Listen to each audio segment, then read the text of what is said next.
Halo semuanya, bertemu lagi bersama saya Cornelius Ginting. Saya tidak membahas agama orang lain karena tidak ada hubungannya dengan iman Kristen, tetapi saya hanya meluruskan ajaran Alkitab yang dibengkokkan. Nah, ada orang non-Kristen, yaitu Bang Faruk Sianipar, berkata kepada anak Batak, orang Kristen sejatinya menyembah iblis karena konspirasi penyalipan itu dilakukan oleh iblis. Dengan kata lain, penyalipan adalah karya iblis melalui orang Roma maupun orang yang lainnya. Jika memang harus dengan penyaliban Yesus itu dituhankan, maka sejatinya umat Kristen itu menyembah iblis. Karena proses penyaliban itu adalah karya iblis. Berarti lain menyembah iblis melalui silakan ya, tanpa konspirasi penyaliban yang disiasati oleh iblis menunggangi Yudas Iskariot pada masa itu dan memanfaatkan pasukan pemerintahan Romawi pada masa itu. Silakan Laiku. Ingat ya, tanpa konspirasi penyaliban. Apakah Yesus bisa dituhankan? Silakan.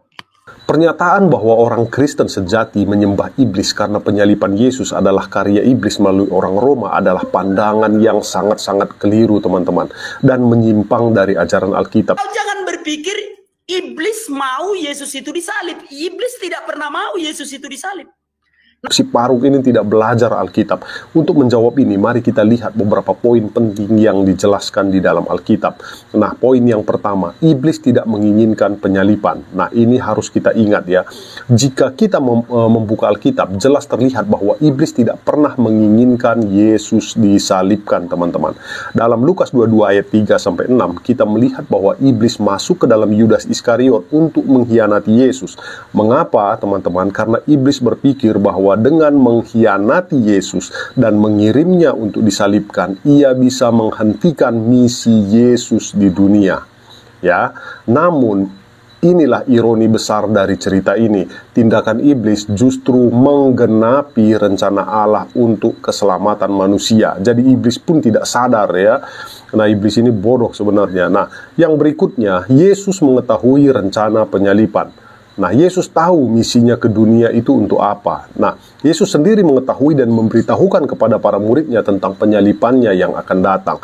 Dalam Matius 16 ayat 21, Yesus mulai memberitahu murid-muridnya bahwa ia harus pergi ke Yerusalem dan menderita banyak hal dari para tua-tua, imam-imam kepala, dan ahli-ahli Taurat, lalu dibunuh dan dibangkitkan pada hari yang ketiga. Yesus dengan jelas mengidentifikasi penyalipan sebagai bagian dari rencana Allah yang telah ditetapkan, bukan rencana iblis. Ya. Poin yang berikutnya, penyalipan sebagai kemenangan, bukan kekalahan.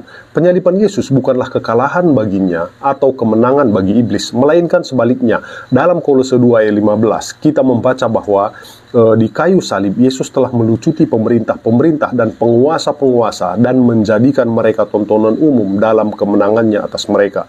Penyalipan adalah momen kemenangan di mana Yesus mengalahkan dosa dan kematian, dan ini adalah suatu yang tentu saja tidak diinginkan oleh iblis ataupun setan ataupun kroni-kroninya.